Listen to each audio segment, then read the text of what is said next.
On Christmas Eve, while I was sitting in my own house, my wife sent me a message telling me I had never really been part of the family. I had been paying every bill in that house for 4 years. So I opened my banking app and canceled everything.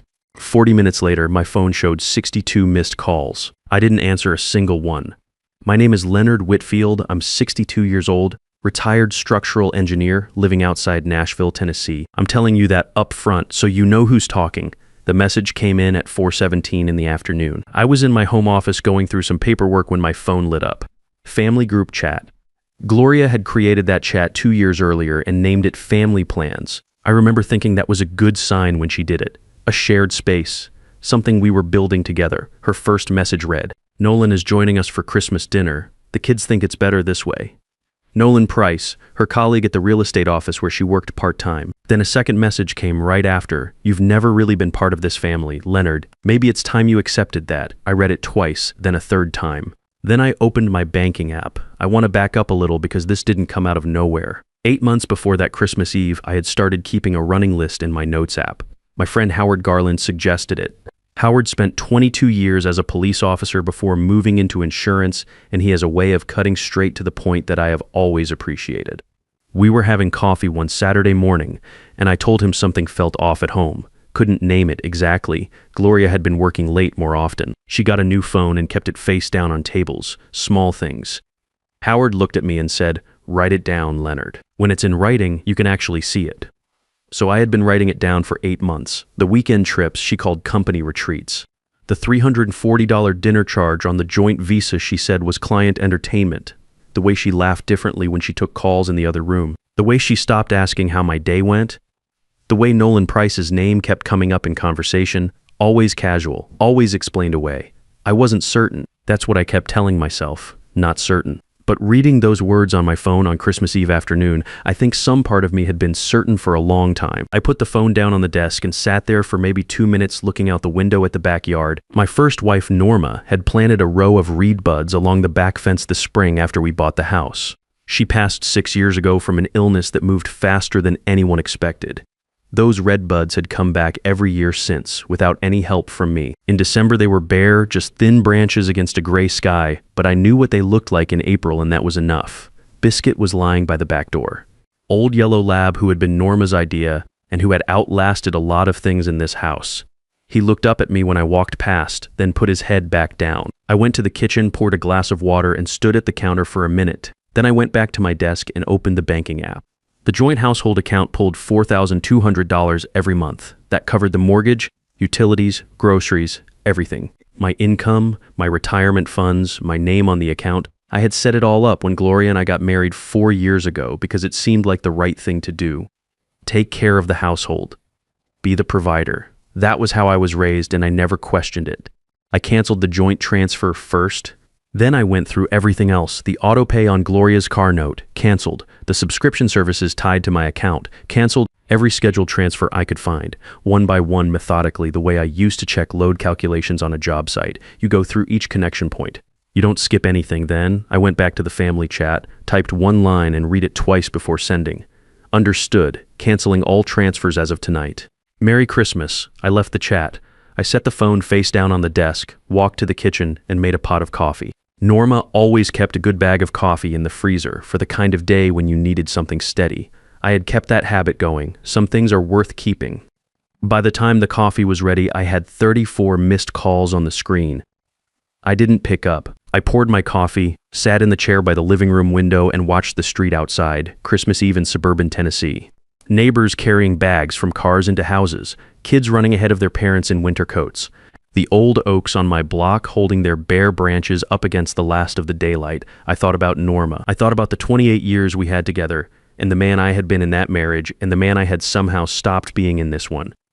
By the time I went to bed, the missed calls had reached 62. I slept fine. Christmas morning I made eggs, listened to the radio, and watched a light snow come down on the backyard deck. Biscuit got an extra treat because it felt like the right thing to do. I ate alone at the kitchen table, and the house was quiet in a way that didn't bother me. It was my house. It had always been my house. I had bought it with Norma back in 2009.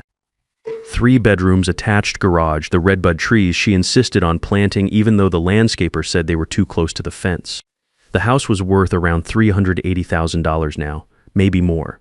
Gloria had never been on the deed. When we got married, I told myself we would sort out the paperwork eventually. We never did. At the time, I thought that was just a thing we hadn't gotten around to. Looking back, I think some part of me already knew to be careful. I called Howard around noon. He picked up on the second ring. I told him everything. The messages, the transfers, the name Nolan Price. All of it.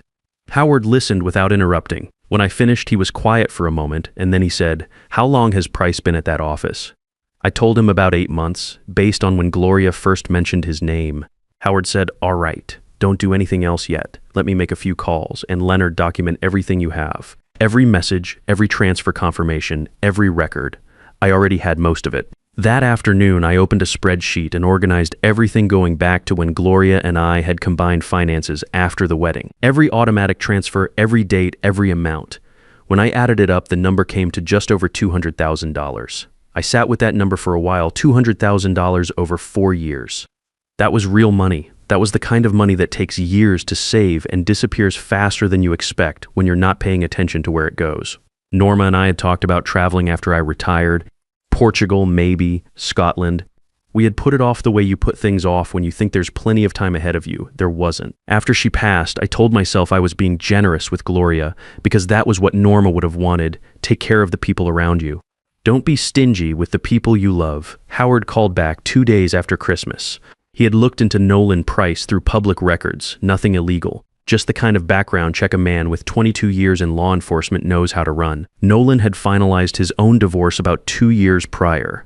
There had been a property dispute with his ex-wife that dragged on for months. He had joined Gloria's real estate office right around the same time I started noticing the changes at home. 8 months, same window as my notes app list. Howard said, "Leonard, I think you already know what's going on. The question is what you want to do about it." I told him I wanted to do it right. No shortcuts, nothing that could come back on me. I wanted to be able to stand in front of a judge and have everything be clean. He said, "Then you need Sylvia Tran."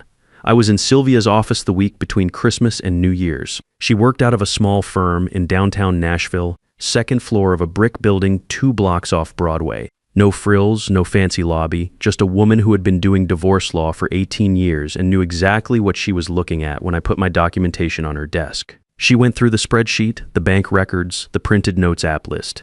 She asked me a few questions, then she pulled up something her paralegal had already started compiling. She turned her screen toward me. In the 5 months before Christmas Eve, $19,400 had moved out of our joint savings account in separate transfers. 4 transactions, each one a few $1,000s, all going to an account I didn't recognize, an account in Gloria's name only. I looked at the screen for a moment.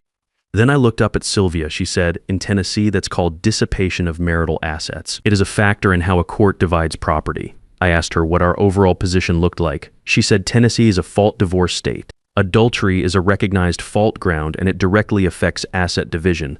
"The house, you bought that before this marriage?" I told her yes. Norma and I bought it in 2009 after Norma passed. It transferred to me outright. Gloria had never been on the deed. Sylvia said, "Then the house is yours." That's not a contested asset. Your position coming in is about as strong as I see. She told me the next step was documentation of the relationship between Gloria and Nolan. She gave me the name of a private investigator she worked with regularly, a woman named Beverly who ran a small firm out of Brentwood. Thorough, professional, everything done correctly and usable in court. I asked Sylvia what her retainer was. She told me. I wrote the check without hesitating. Walking out to my truck, I called Howard and told him how it went. He said, "Good, you're doing this the right way." I told him I didn't know any other way to do it. That was true, but I also knew that doing it the right way was the only thing that was going to make this feel like something other than a loss when it was over.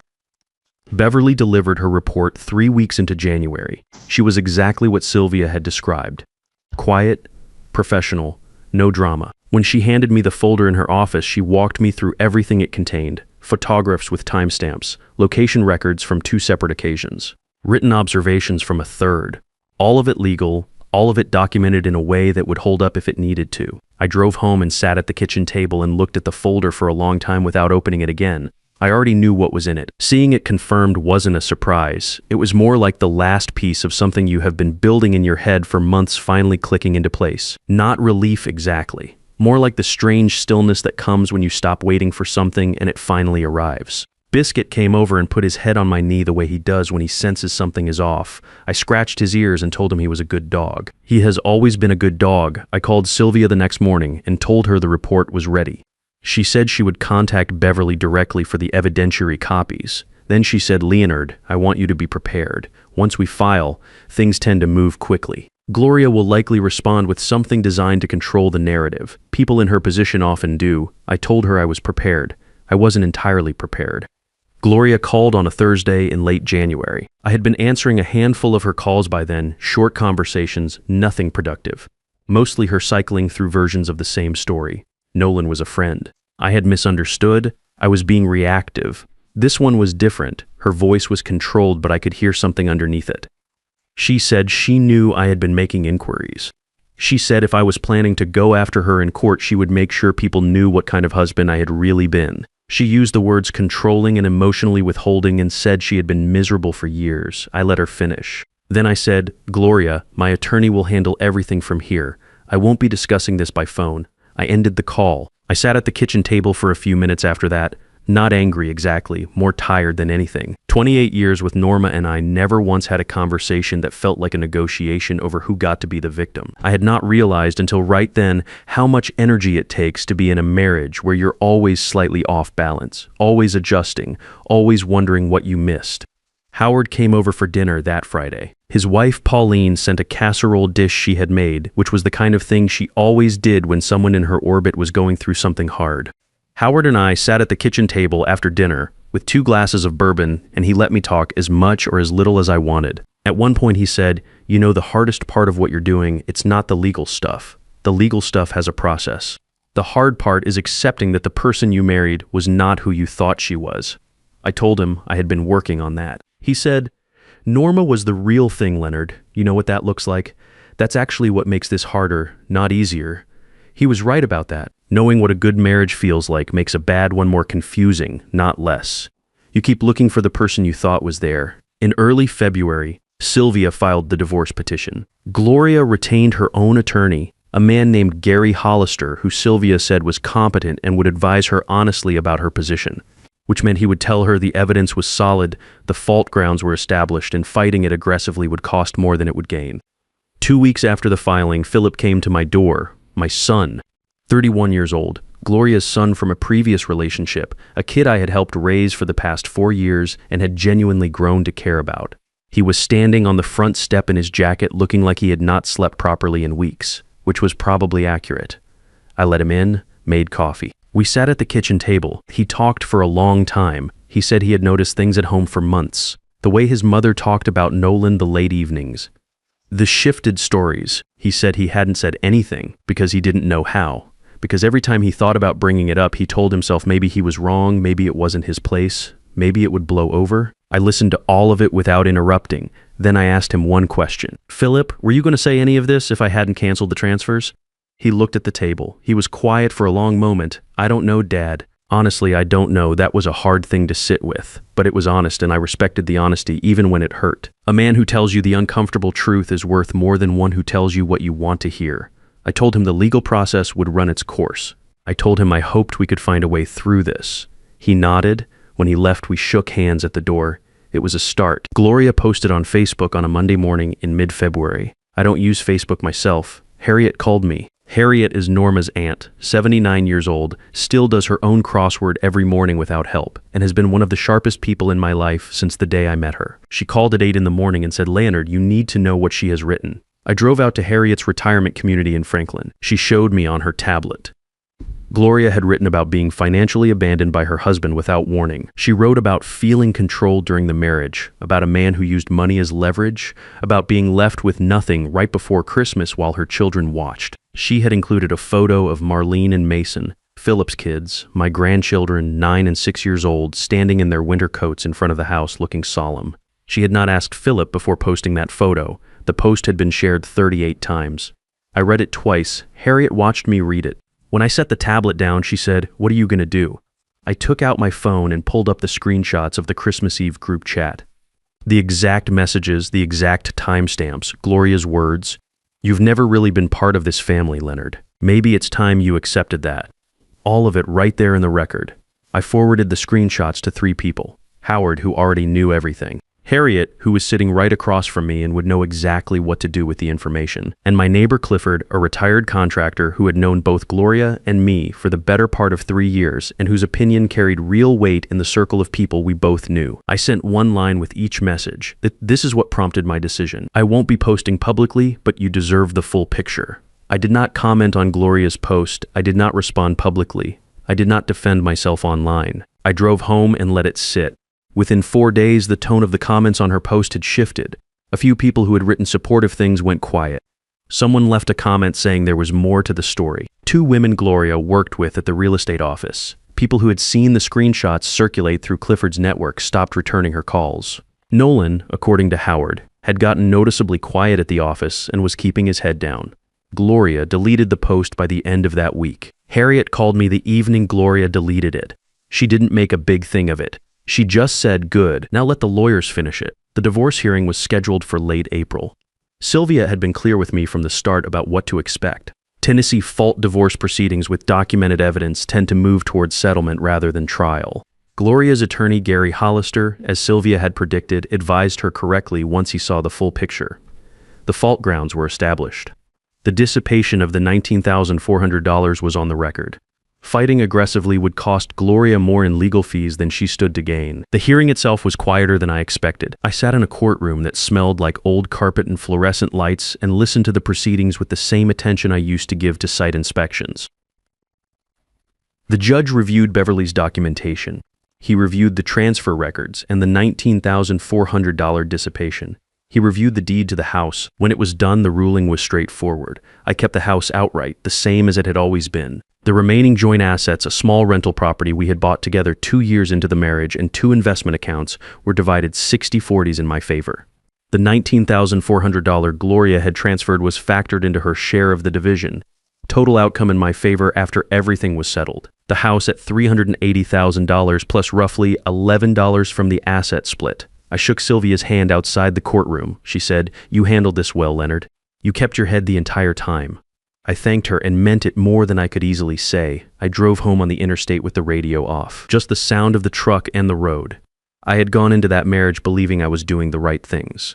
Paying the bills, keeping the household running, being steady and reliable and present in the ways I knew how to be. Norma used to say that the best thing a man could do for his family was show up consistently, not dramatically, just consistently. I had tried to do that.